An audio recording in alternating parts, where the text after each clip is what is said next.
Hey guys, Crazy Dog 500 back here once again with another video, and this video is how to make a Spider-Man costume. I know a lot of people have been requesting this video, and here it is.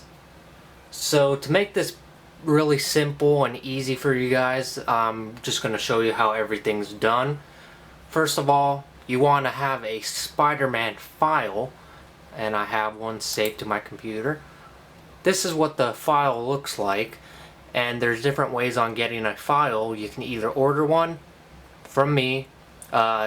This one's just an example. This is not the suit I'm working on, and this is not my file, so I'm not going to be selling these.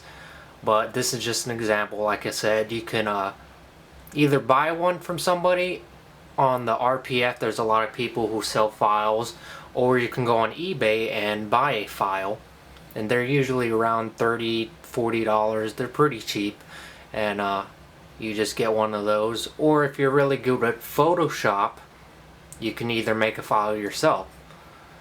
And to show you how this works, so you got the two hands. This is a one-piece costume, so the head is not separate, but it does include a extra mask if you want to make it removable, and then the two back sides, fingers. So it's kind of confusing. It's like a little puzzle. So if you're not good with Photoshop, or if you are and you kind of get confused on this, I recommend picking up a file because it make it way easier, and the sizing and all that's kind of hard. But this is the file. You're going to need one of these. Once you have the file saved to your computer, if this would close, there we go. You want to go on fabricondemand.com, and this is where you get your costume printed. Really awesome company. They're high quality prints. You go to upload design, then enter your information, and it says what fabric would you like. Want to go to this one, and this is spandex, another word for spandex. What layout do you need? You want to go centered, and then tell us about your design. You can put whatever you want.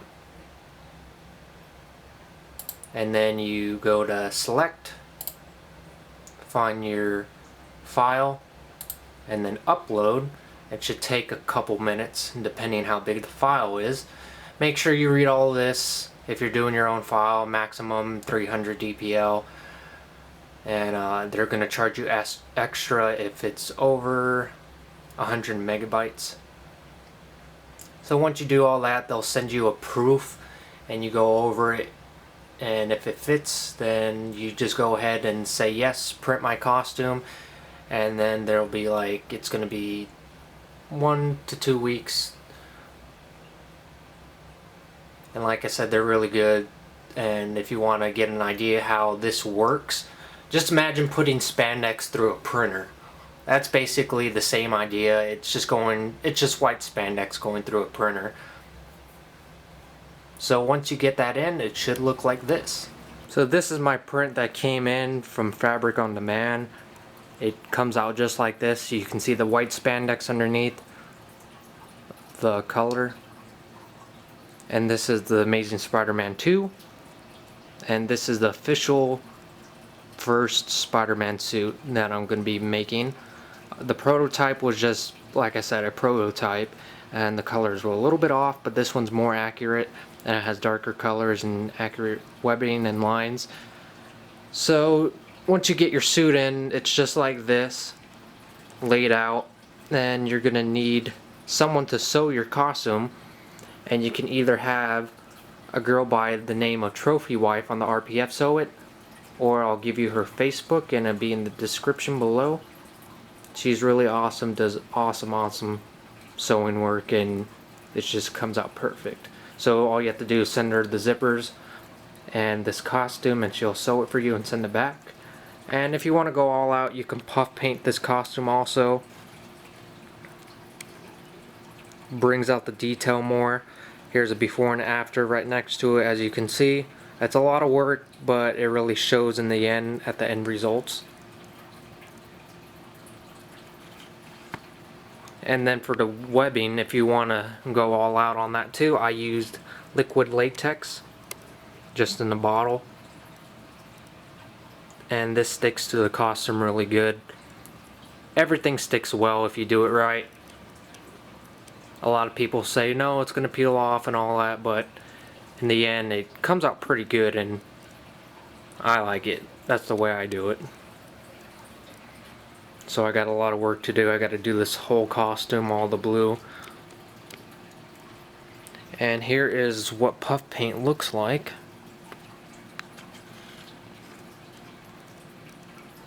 I just put it in a applicator bottle and put a different tip on it.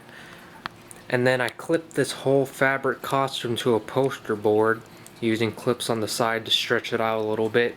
Makes it really easy if you puff paint this costume while it's laid out before it's sewn. You get the job all done faster, and you don't have to stuff the costume if it's sewn. So this is part 1, and I will have part 2 coming up once it's all sewn, and I'll show you how to attach the shoes to the costume and making the spider.